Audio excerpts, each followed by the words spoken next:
Good afternoon. I'm Aaron Hill, and I'm here with Brian Parent Chief and Jason A. Smith, both of the Barclay Institute. We're here today to talk about the economy and get a youth perspective on the economy and how the young people feel about it, anything they see, anything they'd like to see, any changes. Mr. Parent Chief, you can introduce yourself. As you know, good evening. My name is Ryan Robertson, Parent Chief. I'm 17 years old. I am a graduating student of the Barclay Institute. I did submit a report on the SAGE Commission that was put out recently last year, where I did voice my economic opinions, but I'm happy to give you some more. Ms. Smith. Good evening. My name is Jason A. Smith. I also attend the Barclay Institute. I'm 17, and I am in my last year of high school. And I'm also honored to be here and discuss economical issues. Money. That's one of those topics, ma'am. How do you feel that the economic state in Bermuda is at current? It's not improving, in my opinion. And when you say it's not improving, how would you classify it on a scale from 1 to 10? What are some problems that you see in it, or some of the benefits you may see in it? Well, when the recession started in 2008, that's when it started to go downhill. I haven't seen the point, in my opinion, yet where it's stabilized and ready for a rebound. I still think that, we're reaching a point of stabilization maybe in the near future, but right now it's still going downhill. So as far as on a scale of 1 to 10, what I would give the economy right now, I would say a 4 or maybe even a 3. And are there any good things that you see in it? Is it on the up and up at the moment? Nope, not in my opinion. Not from what I see personally. Obviously, I'm no economist, right. But from what I see on a day-to-day basis, from what I see as far as financial reports being released, I don't see much improvement when it comes to the day-to-day basis when it comes to the economy. I see. Emma Smith? As it pertains to the economy, I think the main thing is money. How much money do you make, if you even have a job to make the money? And so I feel like overall as Bermuda, I feel like it hit us later, but it hit us with the same amount of power that I think it hit all around the world. And I feel like at this point, what's been promised has not come into fruition. And, what's been told or what has been put out there in the media, I do see, if you look further into it and you dig deeper, I do see it to be false. And so I feel like it's like a media ploy sort of. I see. Well, one of the things that I've stated before is that the government of the day, whomever it is, it's the government's responsibility to create careers as opposed to jobs. Do you support that notion? Of course, certainly. And creating careers and creating jobs, how would you go about it? Well, certainly not by having landscape and training courses and janitorial functions and things like that. That's all I see in the news today is, we're having a little workshop on this and that. Where are the workshops for up-and-coming lawyers? Where are the workshops for up-and-coming accountants? Where are the workshops for the people that actually fuel this economy, fuel the pillars of our economy? And that's not to say that other jobs are beneath or lower, but grabbing onto your point about creating careers and not jobs, certainly we can do better than that. And I'm a firm believer that the difference between a career and a job is that one's long-term. There's absolutely nothing wrong with a job. It's honest work, and so I'd say continue to do it. When I say create careers as opposed to jobs and seek out a career as opposed to a job, my thing is we have to look at the long term. So if we do find ourselves with a job, something just to get us by, we must always look where we are in the current situation and see past it. How do you feel about, like I was asking Mr. Parent Chief, the difference between careers and jobs and how you personally would go about it? I think the difference between a career and a job is, I think, fundamental. Me personally, I'm a firm believer in having a career and not a job, meaning doing something that you love and not doing it for the paycheck, but doing it because you love it. And so, yes, if you cannot get a job in the career that you want, then by all means take the job. It's going to pay your bills. But like you said, always have your eye on your career, because I think waking up in the morning when you first get up, is it I'm excited to go to work, I'm happy about what I'm doing, or is it okay, I'm getting up, I gotta get paid on Friday, so I have to get up and do this job.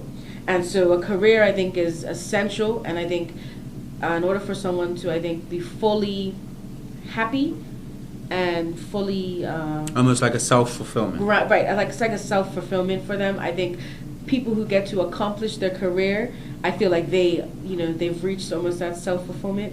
And people who are in a job striving for that career, or in a job don't know what that career is yet, I mean, I definitely say that they should keep going. Well, how would you go about creating careers if it was your responsibility as a young person? If it was my responsibility, I think I would want to find out exactly what careers people want, and make it more of an opportunity for them to get it, because I think many people look at jobs in Bermuda and it's just like, I think it's like three main things you can do. You can either go into the international business sector or just the business sector itself. You can either go into maybe something like pop on law, or you can go into something like blue collar work. Would you consider having a referendum to see what jobs people would like to have?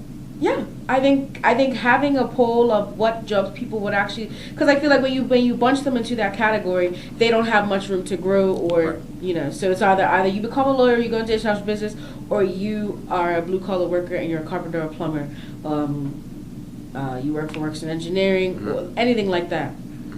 And so I think by getting the public's opinion, we open up that door, and it allows for new and different ideas and different careers to come, and then more people will be happy instead of going away.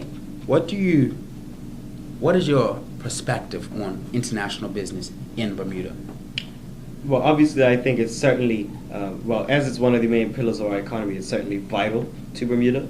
But I think that the government, the government's role is not to create jobs or careers for that matter. I think it's to facilitate industries that will create those jobs and careers. We have a free market system where businesses want to come in and hire people. The government doesn't just hire lawyers and doctors and things like that. So I think that it's the government's job to create industries that will allow that.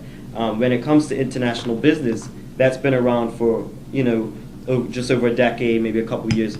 And I feel like we need to be constantly seeking for new streams of revenue.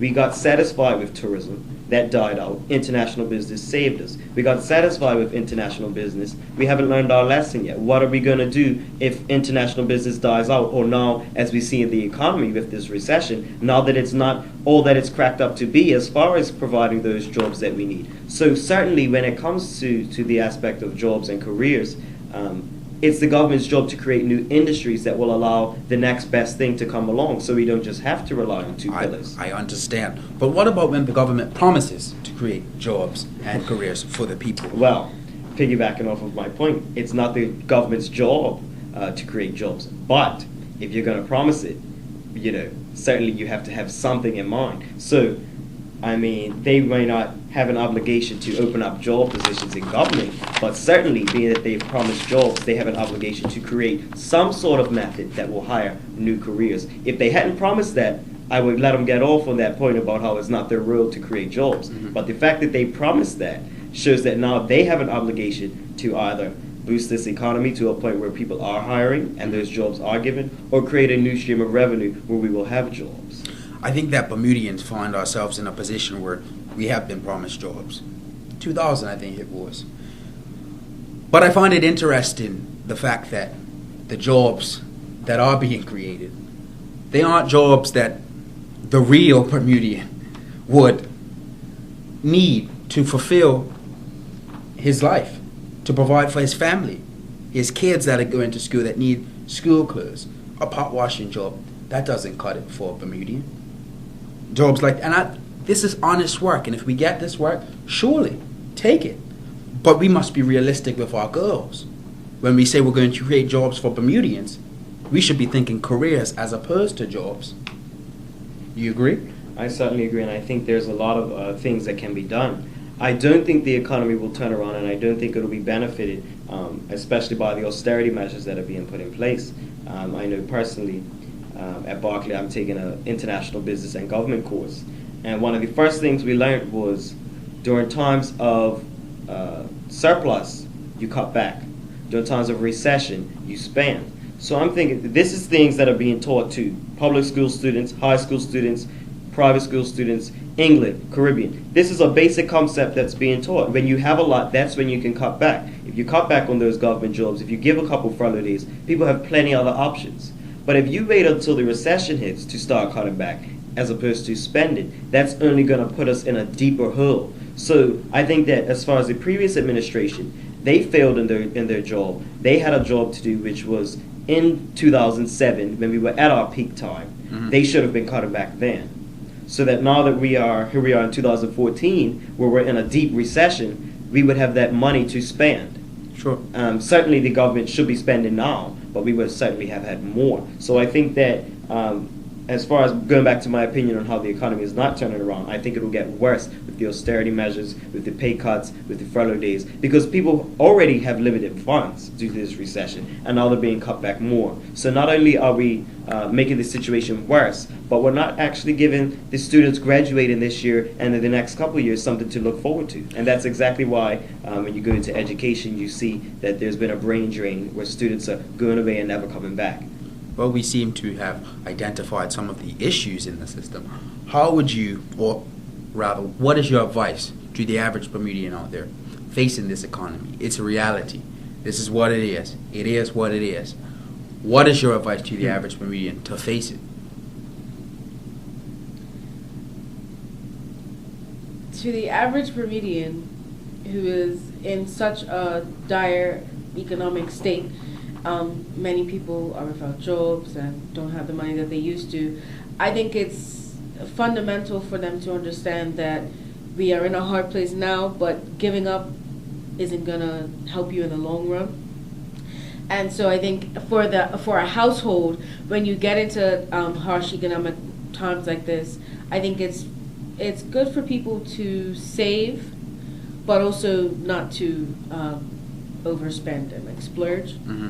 And while in, I guess, the economic times that we're in now, I think it's better for people to hunker down, keep a good job. I understand. You know, things like that. I mean, as far as advice, what can you really say to that mother with 3 children whose paycheck is being cut on a weekly basis? What can you really say to that person who's going into the store and seeing the food price going up and can't afford to get that extra piece of bread for their child? I mean, it's not much you can say other than hunker down, do your job, and hold on. But what I would have to say to all of Bermudians is we need to speak out.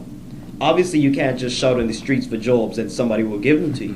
But certainly, we have to come together and find solutions, whether that means coming together, having some forums, whether that means introducing a new stream of revenue, whether it be we have ecotourism, we have taxation on international business, we have so many lionfish, we have so many fish farming, we have so many different things we could be doing to get out of this hole. We have to be a little more creative. So to the particular average Bermudian, there's not much I can say.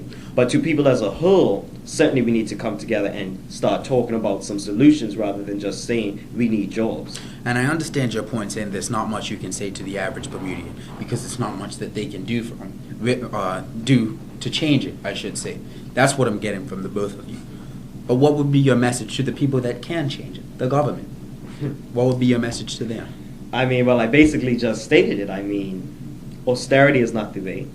When you have a government worker who might be holding on, when you have that person in any industry who's holding on for dear life, just getting by. To cut costs will not help anything. We need to spend. My message to the government is to spend. Stop cutting back. Stop cutting back jobs. We need to stop talking about furlough days because the only way that you can come around from a recession where there is a lack of money circulating is to get more money circulating. So not only do they need to stop cutting back, obviously excessive wasteful spending you cut back, but when it comes to cutting back on things like scholarships, furlough days, pay, obviously don't cut back on that is what I'm saying. And in addition to that, as opposed to just being reactive, we need to be a little bit more proactive as far as new industries. We had a recent SAGE recommendation form for cutting back costs. We need one for increasing revenue, and we need to get going so that if we can't wait this recession out, we can get ourselves out of it and fight. I understand. And so to conclude, Ms. Smith, what would be your message to the government? My message would be almost mirrored to Ryan's, but I too also took the international business class. And one of the big light bulbs to me that popped out was, yes, the whole when you're in a recession, you spend; when you're doing great and you have tons of extra revenue around, you save. But also, I think it's really important for the government to understand that giving Bermudians this false hope of, this false hope of I'm going to provide you with jobs, and if you vote me in, I'm going to change, this, and I'm going to change that. I think for a government, it's important for them to understand that the public is not voting you in simply, it shouldn't be just about getting votes. It should be, what exactly are you trying to change within the country? And I feel like the current government made these promises and is not following through, and so it's not fulfilling it, and it's really driving down people's, I guess you could call people's like hope and their whole pump up to sort of get the economy rolling. And so I would just say, as to the government, I would just ask, number one, don't give false promises. But number two, what can you now do as a country, because you are now responsible, what can you do as a country to improve? Ryan mentioned the fish farming thing with the lionfish, and I think that is an excellent idea, seeing as we have a huge influx of them and we have nothing to do with it. All we want to do is kill them. But then they can be used for multiple things. Why not capitalize on that? I mean, I think that's an amazing... So provide more. Provide more instead of just more opportunities. Providing false promises. So the message that I'm getting from both of you is more opportunities, more careers, and that's the way. And less falsehood. Absolutely. Thank you.